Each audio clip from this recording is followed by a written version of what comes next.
you guys, April Chapman here with the Standard of Truth podcast. Today, I actually wanted to talk about and lend my commentary to the Bud Light going woke debacle. If you have not heard, they recently hired Dylan Mulvaney as their brand ambassador. Dylan Mulvaney is a man that likes to dress up and pretend to be a prepubescent girl and prance around making fun of and mocking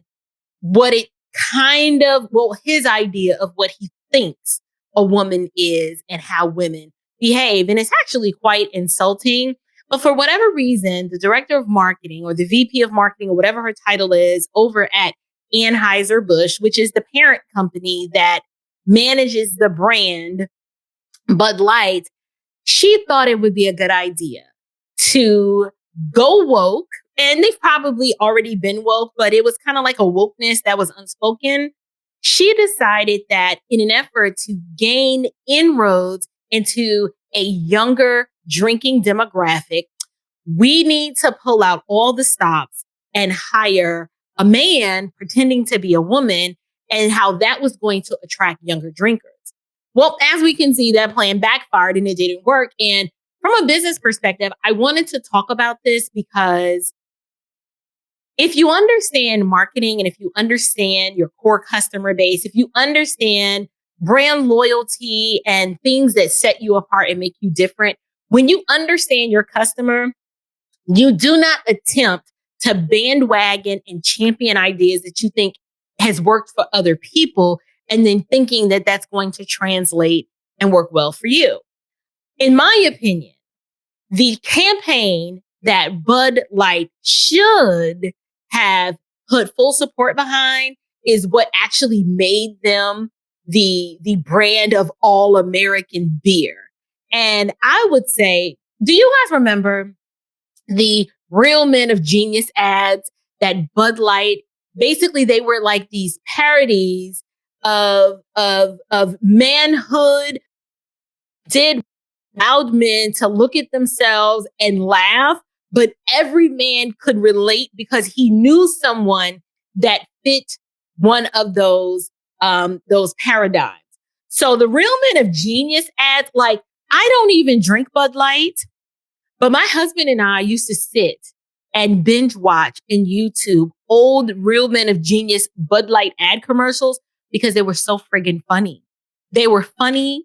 They celebrated masculinity in a way that allowed men to kind of laugh at themselves, but without demeaning men and making men feel bad that they were actually men.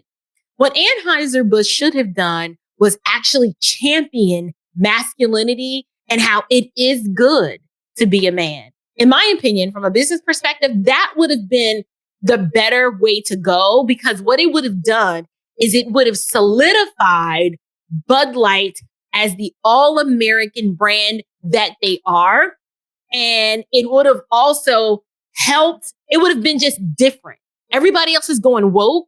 They should have went in the opposite direction. Now, I'm not a business strategist, even though I own a business, but in light of the fact that manhood and masculinity are under attack, Bud Light should have just doubled down in their support of masculinity and manhood and should have launched a campaign that celebrated all things masculinity. What that would have done is that would have galvanized middle America, who would have gone out in droves and bought Bud Light just because American manhood is almost like a marginalized community now. And there are more American men who feel marginalized than this small segment of the trans community. Think about it like this. If their goal was to make inroads in a younger drinking crowd, why would you appeal or take your entire company brand and try to appeal to this one small segment of the community, of the trans community, in the name of inclusivity? I mean, do we know for certain that trans men or trans women, I don't even know which ones you refer as, but I don't refer to them that way. But do we even have statistics that support there's a measurable quantifiable number of this community that's actually drinking Bud Light? And why did we feel, or why did they feel that they needed to completely reinvent their brand in a way just to appeal to this small segment of the community and alienate everyone else? Those are just some of the questions that I have. So they alienated their core audience in an attempt to gain new drinkers. They assumed that there were enough young drinkers that felt that there was a lack of inclusivity. And now they've lost billions of dollars. Sales are plummeting. There are distributors and bar owners who can't even get rid of the product because no one wants to buy it. And they're not picking up what they're selling. So here's what I would say. The campaign that they should have championed was the Real Men of Genius. They should have bought Real Men of Genius back and made a parody celebrating all different aspects of manhood, but in a way where men would not have felt offended, and it would have actually celebrated that it is okay to be a man. Middle America, people in the South, like the people who support that brand the most, would have absolutely loved it because it would have been a breath of fresh air, and it would have gone in the opposite direction to where we see all of these other woke corporations going. I don't know if Bud Light will ever recover from this. Or here's another idea, but Anheuser-Busch, y'all could have had this one for free. Y'all really could have called me as a consultant, and I would have advised you. If you wanted to be so inclusive and so woke, why not just start a new brand of beer that appeals to that demographic? And then that way, hire your brand ambassador to represent that brand and just see if there was enough of the population that would go out of their way to buy that brand just because it's trans affirming or trans celebratory, right? And then you wouldn't have had to invest as much money, right? You just, maybe some labeling or come out with like a special brand that is, I don't know, that would appeal to a demographic like that.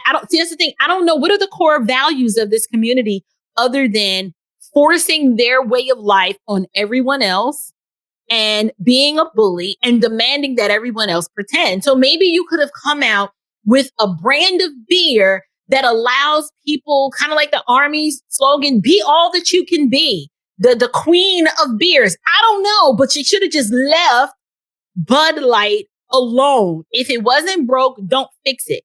Come up with ways to satisfy the audience that you already have, as opposed to alienating them just so you can capture a new market, because now it's backfired. That's my opinion. I think what they should have done was create a completely separate brand, right? Give it its own brand identity, come out with a new drink, and just see, you know what? This demographic is not as big as we thought it was. The sales are just not there. So we're just going to nix the brand.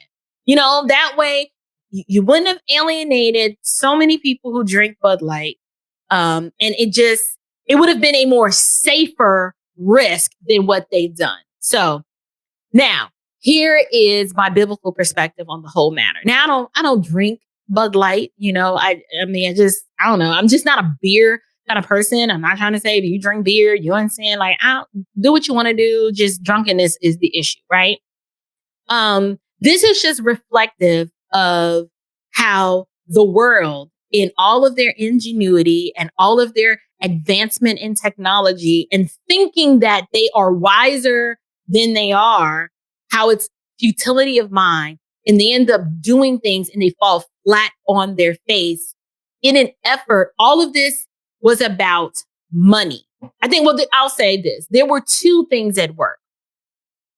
The perversion of the trans community, they literally want to infect every area of life with their ideology, right? They're not settled. They don't want to be treated like everybody else. They want special rights. And what they are finding out is that nobody wants to co-sign to the figments of your imagination. If that's how you feel and that's how you want to live your life, that's fine. But what we're seeing played out in real life, that this mental instability, I'm not making a medical diagnosis, not a diagnosis, but I do believe that there's some sort of mental instability that drives a grown man to think that he can actually pretend long enough to be a woman. Like, it's just another form of idolatry. And what these companies are doing, they're trying to make everyone else bow down and worship their golden calf.